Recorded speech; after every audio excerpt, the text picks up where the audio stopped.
হিন্দু লোক সংস্কৃতিৰ বাহকৰ ৰূপত এজন মুছলমান লোক ৰোজাৰ পৰিৱৰ্তে ব্যস্ত নামঘৰৰ ভাউৰীয়াত ইছলাম ধৰ্মাৱলম্বী হোৱাৰ পিছতো ৩৫ বছৰে সাধনা কৰি আহিছে কামৰূপীয়া লোক সংস্কৃতিত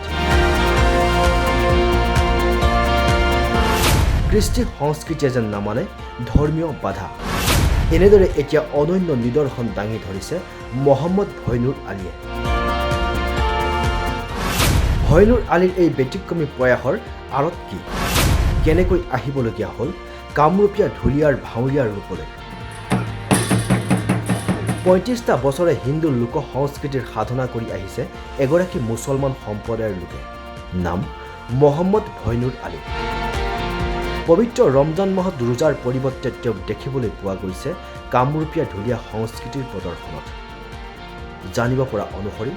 ১৯৯০ চনৰ পৰা অসমৰ বিভিন্ন অনুষ্ঠানত কামৰূপীয়া ঢুলীয়া ভাউৰীয়াৰ অভিনয় কৰি হেজাৰ হেজাৰ দৰ্শকক আমোদ দি আহিছে ভৈনুৰ আলীয়ে আনহাতে এই সংস্কৃতিত যোগদান কৰাৰ আঁৰতো ভৈনুৰ আলীয়ে সদৰি কৰিলে বহু কথা অসমত জন্মগ্ৰহণ কৰা মানুহেই অসমীয়া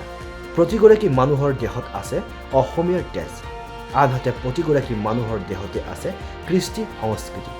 সেয়েহে কৃষ্টি বজাই ৰাখিবলৈ নালাগে কোনো ধৰ্ম আহিব নালাগে ধৰ্মীয়ৰ নামত কোনো বাধা এইটো মই ইয়াত জড়িত তাৰমানে আজিৰ পৰাই মোটামুটি ৩৫ বছৰ আগত মানে 90ৰ পৰাই মই ইয়াত জড়িত ইয়াত কৃষ্টি বুলি ক'লে মানে হিন্দু মুছলমানৰ কথা আহি নপৰে বুলি মই ভাবোঁ কৃষ্টিটো সদায় কৃষ্টিয়ে কৃষ্টিৰ অসমত জন্মগ্ৰহণ কৰা প্ৰতিটো মানুহে অসমীয়া বুলি মই ভাবোঁ আৰু প্ৰতিটো মানুহৰ গাত অসমৰ কৃষ্টিৰ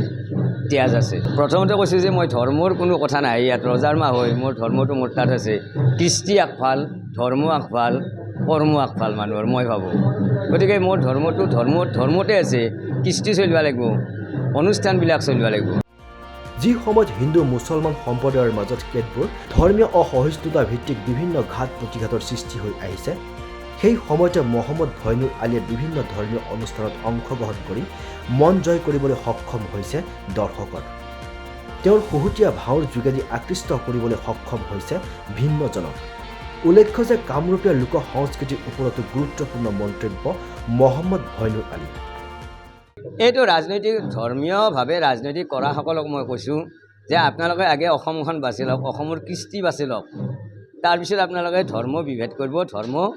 ধৰ্ম ভেদাভেদ কৰিব কৃষ্টি বজাই ৰাখিব লাগিলে তাত কোনো ধৰ্ম আহি কৰিব নালাগে বুলি মই ভাবোঁ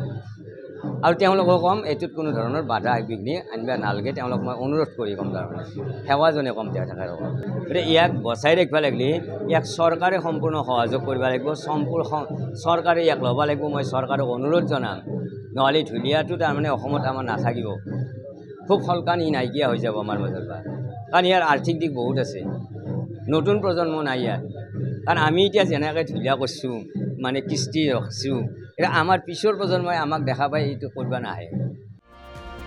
লোক সংস্কৃতিৰ চৰ্চাৰ সমান্তৰালকৈ এতিয়া ভৈনুৰ আলীয়েও কামৰূপীয়া লোক সংস্কৃতিক জীয়াই ৰাখিবলৈ হস্তক্ষেপ বিচাৰিছে অসম চৰকাৰে